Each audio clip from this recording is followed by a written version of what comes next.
Hello friends, you are welcome to my channel. आज जिस movie के बारे में हम बात करेंगे वो एक बहुत ही सनसनीखेज किलर की दास्तान को बयान करती है। कहानी की शुरुआत में हमें ये देखने को मिलता है कि एक सुपर मॉडल लैला, और जो कि एक कामयाब सिंगर भी है जिसे अभी ही वॉइस ऑफ इंडिया का अवार्ड मिला होता है, उसकी हत्या हो चुकी है। अब जैसे ही उसकी मेड सुबह उसके घर पर आती है तो वो ये सब देखकर बहुत ज्यादा घबरा जाती है। उसके बाद वो सिक्योरिटी गार्ड के साथ मिलकर पुलिस को कॉल करती है। पुलिस के आने के बाद मेड पुलिस को ये बताती है कि लैला उस रात अपने एक दोस्त के साथ डिनर पर जाने वाली थी। असल में वो लैला का दोस्त ही नहीं, उसका बॉयफ्रेंड भी होता है जिसका नाम सतीश है, और वो एक रिटायर्ड जस्टिस का बेटा है। पुलिस जब सतीश से पूछताछ करती है तो पुलिस को ये पता चलता है कि उस रात सतीश और लैला दोनों डिनर पर गए थे, और डिनर से वापसी पर लैला के घर पर सतीश की गाड़ी खराब हो जाती है, जिसकी वजह से वो कैब बुक करता है। और अभी वो अपनी टैक्सी का इंतजार कर ही रहा होता है कि अचानक उसे लैला के जोर से चिल्लाने की आवाज आती है। तो वो उसके घर की तरफ वापस भाग कर जाता है और दरवाजे के बाहर से ही उससे पूछता है कि क्या हुआ, सब ठीक तो है। इसके जवाब में लैला कहती है कि हाँ, मैं बिल्कुल ठीक हूँ, बस एक परछाई के दिखने से मैं थोड़ा घबरा गई थी। तुम जाओ, हम सुबह मुलाकात करते हैं। इतने में सतीश की कैब आ जाती है और वो वहां से चला जाता है। कहानी थोड़ी सी फ्लैशबैक के अंदर होती है और सतीश और लैला डिनर के लिए जब साथ बैठे होते हैं तो लैला उससे पूछती है कि उस एल्बम का क्या बना जो हम साथ रिकॉर्ड कर रहे थे। तो सतीश कहता है कि बस उस पे काम चल रहा है, तुम्हारी आवाज हर टाइम मेरे कानों में गूंजती रहती है। लैला उससे जवाब में कहती है, इसलिए शायद तुम मेरी आवाज हर वक्त रिकॉर्ड करते रहते हो। सतीश को लैला की आवाज इतनी पसंद थी कि वो उसे हर वक्त रिकॉर्ड करता रहता था, या इसके पीछे कोई और ही बात होती है। सतीश पुलिस को ये भी बताता है कि लैला का एक और दोस्त है जिसका नाम अर्जुन है। अर्जुन जो कि लैला के काफी क्लोज होता है, लेकिन वो गुस्से का भी बहुत तेज था। वायलेंट होकर अर्जुन एकदम सनकी जैसा रिएक्ट करता है। सतीश से इंटरव्यू खत्म होने के बाद सतीश पुलिस से ये पूछता है क्या वो लैला के घर जा सकता है, तो पुलिस उसे साफ मना कर देती है कि जब तक फोरेंसिक वाले अपना काम क्लियर नहीं कर देते तब तक वहां कोई भी नहीं जा सकता। इतने में हम देखते हैं कि सतीश की माँ, जो कि एक रिटायर्ड जस्टिस है, वो पुलिस वालों से कहती है कि आइंदा के बाद अगर यहाँ आना हो तो प्रॉपर पेपर वर्क के साथ आइएगा, क्योंकि नेक्स्ट टाइम मैं आपको इस बात की इजाजत नहीं दूंगी कि आप सतीश से पूछताछ करें।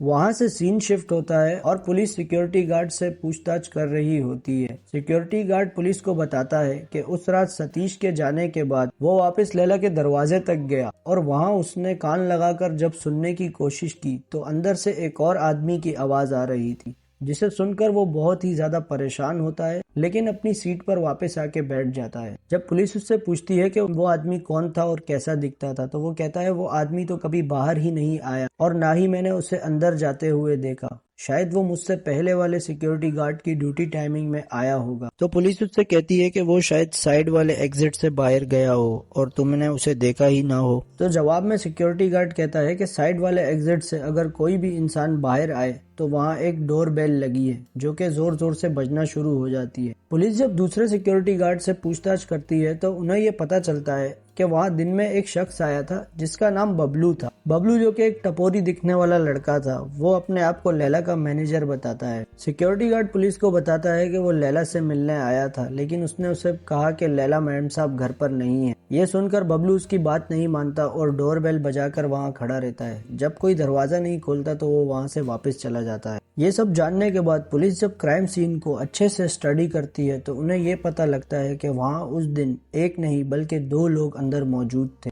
एक जो कि मंजा हुआ चोर है, दूसरा जो कि लैला का कातिल होता है, क्योंकि कातिल ने जानबूझकर चीजों को यहाँ वहाँ फेंका होता है, जबकि चोर ने सिर्फ तिजोरी खोलकर उससे पैसे चुराए होते हैं और वो वहाँ से चला जाता है। ये सब चीज पुलिस को फॉरेंसिक रिपोर्ट से पता चलती है, जिसमें दो लोगों के उंगलियों के निशान होते हैं। अब यहाँ से पुलिस को कंफर्म हो जाता है कि उस वक्त दो लोग अंदर थे, एक वो कातिल और दूसरा जिसने उसे देखा, उस कत्ल का चश्मदीद गवाह।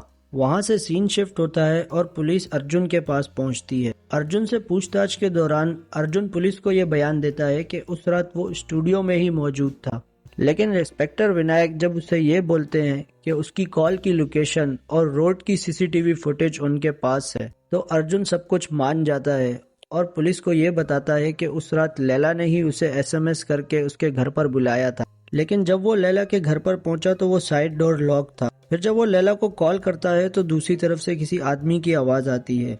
ये सुनकर अर्जुन वहां से चला जाता है। इंस्पेक्टर विनायक अब ये समझ जाते हैं कि अर्जुन वो तीसरा इंसान है जो उस रात उस घर में मौजूद था, क्योंकि लैला के कॉल रिकॉर्ड्स के हिसाब से अर्जुन की कॉल तो लैला ने रिसीव ही नहीं करी थी, तो अर्जुन ने किसी आदमी की आवाज कैसे सुन ली। इसका मतलब यही है कि अर्जुन भी वहां मौजूद था। इसी के साथ साथ ये केस और भी इंटरेस्टिंग होना शुरू हो जाता है। अर्जुन के स्टूडियो में पूछताछ करते वक्त पुलिस को ये भी खबर मिलती है कि लैला और अर्जुन की 3 दिन पहले ही किसी बात पर अनबन हुई होती है। लेडी पुलिस ऑफिसर ये कहती है कि साइड डोर खुलते ही अलार्म बज पड़ता है। इंस्पेक्टर विनायक उससे कहते हैं कि उसको खामोश कराना कोई बड़ी बात नहीं, उसके बीच में एक लकड़ी रख दो तो वो घंटी बजना अपने आप बंद हो जाएगी। लैला की मेड से पूछताछ के वक्त पुलिस को ये पता चलता है कि एक शख्स और है जो कि लैला का दोस्त है, लेकिन चूंकि वो एक स्पेशल चाइल्ड था और लैला के पड़ोस में ही रहता है। अब फ्लैशबैक के अंदर एक सीन दिखाया जाता है जिसमें हमें ये पता चलता है कि लैला और विनोद की मुलाकात कैसे हुई थी। जब लैला को ये पता चला कि विनोद एक स्पेशल चाइल्ड है तो वो उसके साथ पूरी तरह अटैच हो जाती है, उसके साथ टाइम स्पेंड करती है, बैठती है, खाती है, यहाँ तक कि घर में खेलती भी है। जब पुलिस विनोद से पूछताछ करती है और कहती है क्या तुम्हें कोई ऐसी बात पता है जो कि बहुत ही स्ट्रेंज हो, जिसके बारे में लैला अक्सर बात करती हो, तो विनोद एक लड़की का नाम लेता है जिसका नाम यामिनी होता है। लैला ने विनोद को ये बताया था कि सतीश जो कि उसका बॉयफ्रेंड है वो अक्सर यामिनी का नाम ले लेकर गुमसुम रहता है और लैला की बात भी नहीं सुनता, जैसे कि उसे कोई नशा है उस नाम से। साथ ही पुलिस को यह भी पता चलता है कि विनोद एक कंप्यूटर एक्सपर्ट है और लैला के घर पर आने जाने वाले लोगों की उसने तस्वीर ली होती है। उस रात लैला के घर जो तीसरा शख्स आया होता है उसकी तस्वीर पुलिस को विनोद से मिल जाती है। वहां से कहानी जाती है फ्लैशबैक के अंदर और हमें पता चलता है कि वो शख्स आदित्य कौशल है जो कि लैला की मॉडलिंग एजेंसी का मैनेजर होता है। वहाँ हम देखते हैं कि मुंबई की चकाचौंध के अंदर लैला की कामयाबी अपने पीक पर होती है। यहाँ तक कि लैला ने जितने पैसे ज़िंदगी में कभी देखे भी नहीं होते वो सारे पैसे उसे एक चेक के अंदर मिलने लग जाते हैं, लेकिन फिर भी वो सब कुछ छोड़ छाड़ कर यहाँ मद्रास चली आती है। दरअसल उसके मद्रास आने की वजह और कोई नहीं बल्कि आदित्य कौशल होता है। वो उसे एक कॉन्ट्रैक्ट साइन करने के लिए अपने होटल रूम में बुलाता है और उसे वहाँ कुछ गलत काम करने को कहता है, जिसको मानने से लैला इनकार कर देती है और उसके कॉन्ट्रैक्ट को वहीं ठुकरा कर वहाँ से चली जाती है। यहाँ पुलिस की शक की सुई एक से दूसरे और दूसरे से तीसरे पर जाती है, लेकिन ना तो उन्हें कोई सुराग मिलता है और ना ही कोई ठोस सबूत हाथ लगता है। अब सीन शिफ्ट होता है प्रेजेंट टाइम के अंदर और आदित्य पुलिस को ये बताता है कि मद्रास आने के बाद लैला का कोई अता पता नहीं था और मद्रास में लैला के होने की खबर उसे बबलू ने ही दी होती है। आदित्य पुलिस को ये बताता है कि उसे बबलू ने ही लैला के घर पर साइड डोर से आने के लिए कहा था और जब वो लैला के घर में गया तो वहाँ देखा कि लैला वहाँ पहले से ही मरी हुई थी। लैला की बॉडी को देखने के बाद वो बहुत ज़्यादा डर जाता है और वहाँ से चला जाता है। यहाँ से सीन शिफ्ट होता है और हम देखते हैं कि बबलू एक तरफ आदित्य और दूसरी तरफ अर्जुन को ब्लैकमेल कर रहा होता है पैसों के लिए। दरअसल ये तीसरा शख्स और कोई नहीं बल्कि बबलू ही था जो कि उस रात अलमारी के अंदर छुपकर ये सब कुछ देख रहा था और दूसरी तरफ पुलिस उसे पकड़ने की कोशिश कर रही होती है। और जैसे ही पुलिस बबलू तक पहुंचती है तो वो पहले ही अपने रिसोर्सेज को इन्फॉर्म कर देता है कि उसकी बेल के पेपर तैयार कर दो क्योंकि पुलिस उस तक पहुंचने वाली है।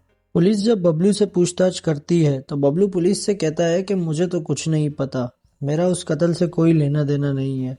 इतने में उसके लॉयर वहां पहुंच जाते हैं और उसकी बेल कराकर उसे वहां से छुड़ा लेते हैं। अब पुलिस की शक की सुई एक से दूसरे और दूसरे से तीसरे पर घूम रही थी, लेकिन असली किलर का उन्हें फिर भी पता नहीं चल पाता है। अब कहानी थोड़ा आगे बढ़ती है और हमें पता लगता है कि यामिनी जिसके बारे में पुलिस इन्वेस्टिगेशन कर रही होती है वो तो 12 साल पहले ही मर चुकी है और उसकी हत्या का केस जिस जस्टिस ने हल किया है वो और कोई नहीं बल्कि सतीश की माँ होती है। बबलू के जेल से छूटने के बाद 2 पुलिस वालों को बबलू के पीछे लगा देते हैं। अब वो पुलिस वाले दिन रात बबलू पर नजर रखते हैं कि वो कहाँ जा रहा है, किससे मिल रहा है, एक्सेट्रा। लेकिन बबलू इतना चालाक होता है कि उनसे नजर बचाकर एक जिम के अंदर जाता है और वहां वो उस किलर को फोन कर बुलाता है जिससे उसने पैसे मांगे होते हैं। वो किलर वहां पैसों का बैग लेकर पहुंचता है और बबलू का काम वहीं तमाम कर देता है। अब पुलिस को पता लगता है कि बबलू की भी हत्या हो चुकी है। दूसरी तरफ हम देखते हैं कि सतीश दोबारा पुलिस वालों से मिलने आता है और उनसे कहता है कि उसे लैला के घर में जाने की इजाज़त दी जाए, लेकिन इंस्पेक्टर विनायक उससे कहते हैं कि अभी नहीं, कुछ दिन सब्र करो, तुम्हें इजाज़त मिल जाएगी। अगले ही सीन में इंस्पेक्टर विनायक को पता लगता है कि सतीश ने छुपकर लैला के घर में घुसने की कोशिश करी है, जो कि क्राइम सीन होता है। फिर इंस्पेक्टर विनायक लैला के घर में खुद जाते हैं और ये तलाश करने की कोशिश करते हैं कि आखिर ऐसी क्या वजह है कि सतीश वहां जाने के लिए इतना डेस्परेट होता है। अब इंस्पेक्टर विनायक वहां बैठकर सोच ही रहे होते हैं कि उनके हाथ एक ऐसा सबूत लगता है जिससे वो किलर के बारे में जान जाते हैं। अगले ही सीन में हम देखते हैं कि अर्जुन की मृत्यु हो चुकी है और उसने अपने क्राइम सीन पर यह निशान छोड़ा होता है कि लैला की मौत का जिम्मेदार वही है। क्या यह बात हकीकत होती है या रियल किलर ने ही ये सब कुछ किया होता है? वहां से सीन शिफ्ट होता है और हम देखते हैं कि इंस्पेक्टर विनायक उस सबूत को लेकर सतीश के पास पहुंचते हैं। दरअसल इस सब के पीछे सतीश का ही हाथ होता है। उसी ने पहले लैला, फिर बबलू और उसके बाद अर्जुन को मारा होता है।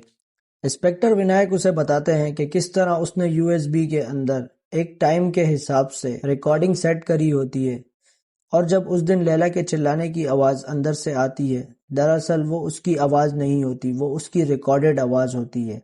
उस टाइम सतीश उसको मार के पहले से ही घर से बाहर आ चुका होता है और उसके बाद रिकॉर्डिंग की आवाज़ सुनकर सिक्योरिटी गार्ड को भी यही लगता है कि लैला अंदर जिंदा है, लेकिन असल में तो लैला पहले ही मर चुकी थी। उसके बाद उन्हें यह भी पता चलता है कि यामिनी को भी सतीश ने ही मारा था, क्योंकि जब सतीश छोटा होता है और वो यामिनी के साथ खेल रहा होता है तो यामिनी खेल खेल में अपने आप को एक बक्से के अंदर बंद कर लेती है और वो सतीश को चिल्ला चिल्ला कर बोलती है कि भैया मुझे यहाँ से बाहर निकालो, लेकिन सतीश उसे बाहर नहीं निकालता और उसके मरने का वहाँ इंतजार करता है। सतीश असल में एक साइको किलर होता है जिससे लोगों को मारने में मजा आता है।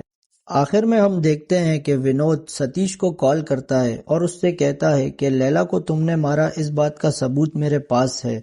जैसे ही सतीश उससे मिलने आता है तो विनोद सतीश को वहीं खत्म कर देता है और अपनी बेस्ट फ्रेंड का बदला ले लेता है। इसी के साथ ये कहानी अपने एंड को पहुंचती है। दोस्तों, अगर आपको ये कहानी अच्छी लगी तो हमारे चैनल को जरूर सब्सक्राइब करें, बेल आइकन को जरूर प्रेस कर दें ताकि नेक्स्ट आने वाली हर अपडेट आप तक पहुंच सके। वीडियो को लाइक और शेयर कर दें और कमेंट में हमें जरूर बताएं कि आप अपनी कौन सी फेवरेट मूवी की एक्सप्लेनेशन देखना चाहते हैं। Finally, thanks for watching.